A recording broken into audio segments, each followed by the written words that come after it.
Commissioners Court's been getting ready to vote on an open check. I'm thinking we put some sort of limit on this now instead of basically writing a $1.8 million check to deal with it. That fund is called emergency management for a reason. Welcome back to another Shark Show. Today we're looking at Commissioner Court from February 5th, 2021. And really it had a couple of line item transfers in a court that should have been maybe 10 minutes, blossom into almost an hour. Just from the talk, I think the auditor talked maybe 45 minutes of this whole thing. Yeah, she kind of took over that commissioner's court. Looking at this, you could pretty much say that the auditor is running emergency management and the county judge's spot. Yeah, she was basically the presiding officer and spoke on Jay's behalf for a lot of this. And it's like, she's not there to do that. She's there to talk about, do we have it in the budget? Yes or no? That's it. Yeah, it's simple. I mean, you've got the line item transfer. It's $100,000 going from one account to another. And we're talking about, volunteers and salaries and things like that. And the question should be, is the money there? Mm-hmm. Did the money come from the CARES Act? Yes, no. Pretty simple. Right. Sit down, and that's about it. But as we go, you can see some of these clips of the auditor throwing in, 5 minutes of talk, 10 minutes of talk here, and it keeps adding up. Yeah. And it's like her personal project. Yeah, it really does seem that way. And there's some interesting moments in here when you can see the judge basically asking her what to do. She's really leading this court. Yeah, and it makes me wonder, why does she feel like she should be doing this? Is it because the people leading emergency management and the county judge aren't stepping up to the plate? Are they, scared to make a decision? Why does she feel the need to do this? Well, and you see, the emergency management coordinator, Jay Webster, sitting 3 rows back, while Becky, the auditors, the whole bench is asking her all these questions about emergency management.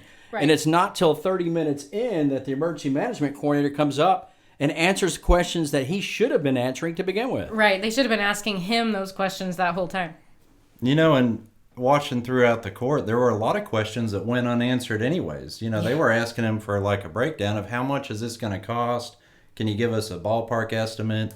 Okay, no problem. But you're telling us you don't know what that's going to be right now. But I feel like I'm being asked to vote on an open item that you're going to let us know later. There was nothing to me that showed that he had the level of preparation that you would think that the emergency management coordinator would have, especially with all his credentials. Yeah, his credentials, he came from DPS, and in 2014, I believe it was disaster management for TDM down in El Paso. Mm-hmm. And then in 19, he was the disaster coordinator for 8 or 9 counties, which included Hood and Tarrant and Wise and Somerville. So, he had some big counties that, he was involved with. So you think this would be second hat, and why the judge specifically hired him pretty much by himself to do this job. Yeah, and he's definitely getting paid to do it. So have those numbers ready. Have something prepared. But, maybe, to save the county money, $135,000 for the judge, another, $75,000 for the emergency management coordinator. Maybe we could just let Becky take over and save $200,000 for the county. That's a great idea. Because she's doing it anyway. And, and I don't want to, kind of harp on Becky, but if the job isn't being done, maybe she's doing it because the job isn't being done. Right. And are they asking her to do this? I just don't understand why she's in that position in this courtroom. It doesn't make sense to me. If you go to other commissioners' court, you never see the auditor speaking up other than, here's the money, here's the transfer, this is what we did. You don't see that from other, department heads. We never saw that from the purchasing agent that the judge let go. Nelda Walters was the old purchasing agent, and she was right on. She told the court what they needed, and no extra stuff. Right. But she's not here anymore, so I guess that's another story. But Don Lenny does a great job. HR director Melissa does a great job. All the people that are stepping up that are department heads, they tell them exactly what it is. They ask the questions and they sit down. Right. Because it's a commissioner's court responsibility to make the darn decisions. Yeah, it's their responsibility. That falls on their plate. Yeah, and the other department heads, they'll leave their personal opinions out of it. Becky's up there talking as if she is the judge or she is a commissioner, and it's insane. But what I think this really puts on display is a leadership gap. Yeah. Oh, most definitely. And when you have a gap or a void, somebody's going to step in and fill it. Yeah. And that person right now looks to be Becky. Yes, and that could be a problem because we didn't elect Becky to be the judge, and she's not the emergency management coordinator. So, the judge and the emergency management coordinator need to step up and do their job so Becky can go back to doing her job. So let's look at this clip. We have, I believe her name is Jackie Lopez. Right. I come today to ask the court not to spend public money on facilitating experimental vaccines in Hood County. If residents want to get the vaccine, then that's their choice. But I have a list of reasons why the court should not participate in this program. With all these concerns, I humbly ask Hood County to not participate with public money in pushing these vaccines on our residents. And she's the only one signed up. She talks about the COVID vaccine, and her concern is, let's not spend taxpayer money to give out the COVID vaccine. And she's very passionate about it, and they listen. Well, I should say the 4 commissioners listen, but it looks like the judge is doing something else. You can see when Jackie gets done that the judge is nowhere to be found, then he pops up. Thank you. Thank you. This whole time he's fiddling around with stuff. Yeah, and she makes some pretty valid points that should definitely be taken into consideration. She does, but then she sits down, but you wait a few minutes later, and she's gone, she's back sitting down. Yeah. And the judge decides to come back and switch the conversation where she was concerned about taxpayer money being used for COVID vaccines, which, that's a whole other issue. Yeah. So the judge says, we're not forcing anybody to take these vaccines. Yeah, this has nothing to do with mandating anything. No. This was passed, they were hurrying up people and forcing you to get a vaccination like we all heard. If you want to travel, have money, charge stuff, you have to get vaccinated. That's a different thing. So he's trying to tell everybody that he's not forcing him when that wasn't even the whole gist of it. But because he wasn't paying attention, he doesn't understand, or he wants to do the old what? Yeah, it's an old political trick. If someone's making valid points that goes against what you're trying to do or what you're trying to say, you miscategorize what they're saying. And if you're not paying close attention, people watching will be like, "Hey, yeah, he's right." And it's an old. I think an old political tactic. You called it the Kansas City Shuffle on another yeah, but yeah. So that's what's being done. So you had one person come up. They kind of, you could see Commissioner Andrews, and he had some concerns because she brought up some valid points, and she did a great job. Right. So, he understood, he took thought, he's looking at this from a different perspective, and that's what you want to do when the citizens come up. Whether you agree with them or not, they listen and they try to understand what they're talking about. Exactly. Jackie, there's some stuff that you said there that I've never heard before. That is, you brought some. I have to make a great pause on some of the things that you're saying there, and that's very concerning. So now let's get into the volunteers. Okay. All right. So during this conversation, there was talk about all these volunteers that needed to be paid. So paid volunteers? Yeah. Wait, what? Yeah. That's a government oxymoron if I've ever heard one. So are we getting volunteers that are paid? Are we getting some that aren't paid? Are we paying county employees to work overtime? None of those questions were asked. And then when they talked about item 1A about the salaries, moving the salaries over for the paid volunteers, Becky threw out some numbers and the judge threw out some numbers that 6 people, 3 days a week for 24 hours, so they don't run into the time constraints, for 6 months at $250,000. Get a rough estimate, if you have 6 people working 3 days a week for 6 months with benefits, it would be about $250,000. Yeah. Yeah, you know, I crunched those numbers when I was watching this, and that's about $72 an hour for paid volunteers. Yeah, and I'm pretty sure if you're volunteering for something, you're not expecting to get paid. That's kind of the whole premise of volunteering. Now, you know, if they want to buy lunches and stuff for everybody up there, that's awesome. You know, and it's the same thing in political campaigns. If you got people volunteering for you, take care of them. Mm-hmm. Right. But if they're volunteering, they're not expecting to get paid $72 an hour for data entry. So, and that was brought up to the data entry and the things that we have to do for this new COVID hub. And I think everybody's pitching in and trying to make this work. I think Jay was caught off, guard a little bit.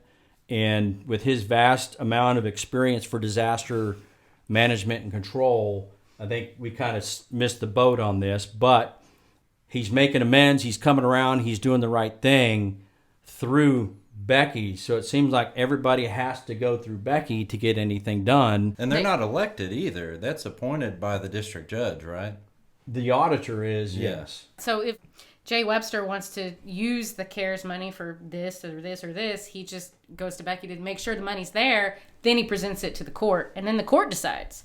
We talked about the judge going back and saying something about Jackie's testimony, but the first one right out the bat, you can see, and we keep saying, watch behind the scenes, watch people's reactions. So when Jackie gets up there, she sits down and she starts to talk. Well, in the same video frame, we see Becky.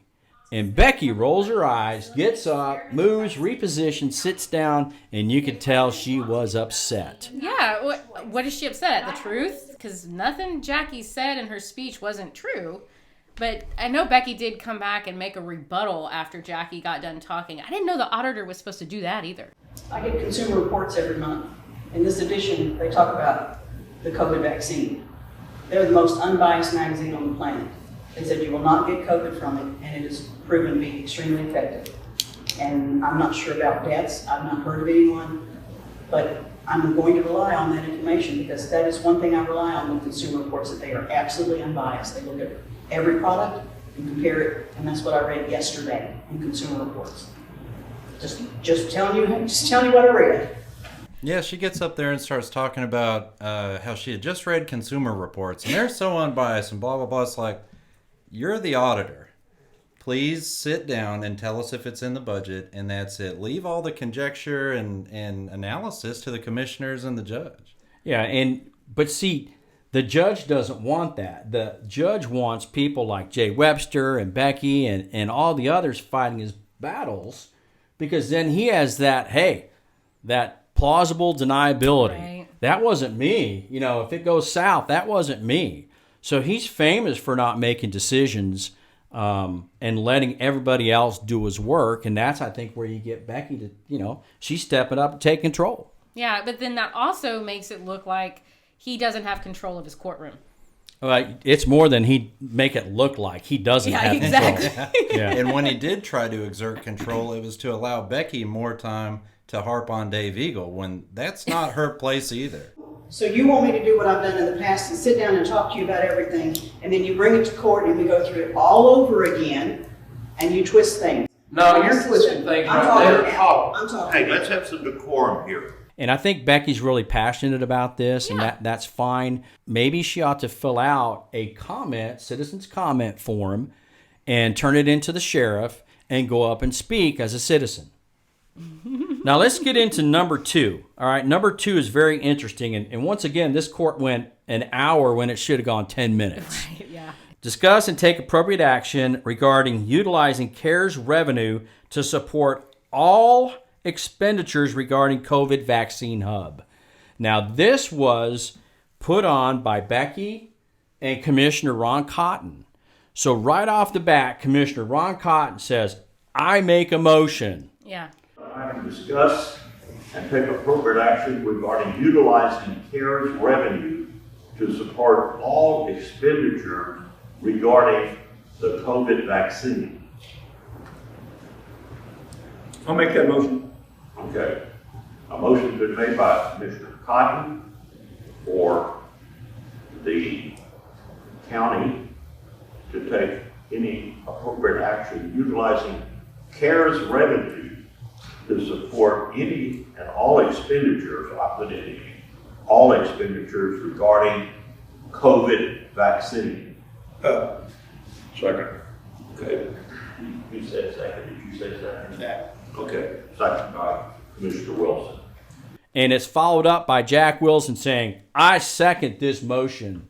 So we're ready to rock and roll with number 2. And old Dave Eagle, Commissioner Eagle, he goes, wait, time out. Yeah. Guess what? This is a blank check. All expenditures regarding COVID at $1.7 million that's left. We're getting ready to, the Commissioners Court's getting ready to vote on an open check. And I mean, to me, and I'm not, every agenda item we've done on budget or transfers has been a sum specific.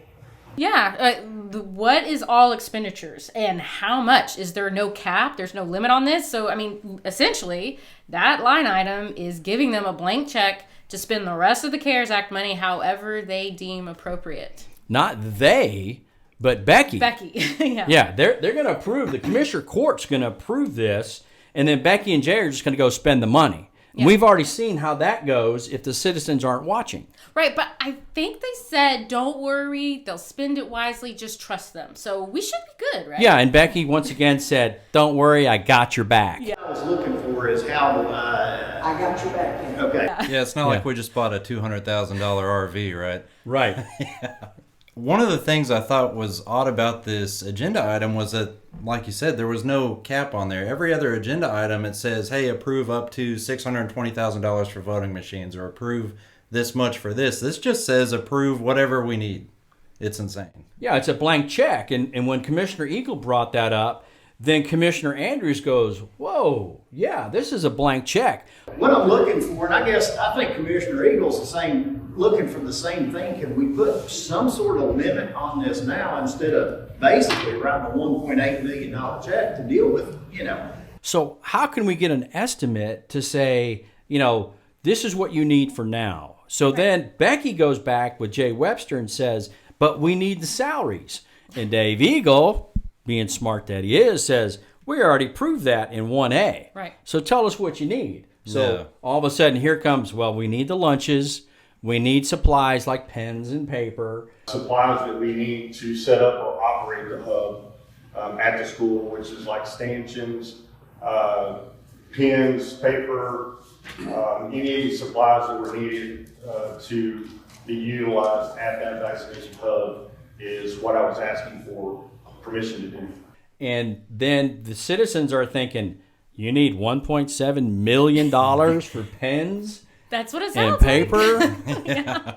and a few lunches. So, Commissioner Kevin Andrews gets on board and Dave's on board. Now the whole court's going, I'm fixing to vote on a blank check. I can't do that. So the tide starts to turn. Right, and we have commissioners up there that ran on fiscal responsibility. So if you're going to be fiscally responsible, then I don't think writing blank checks is a really good way to go about it.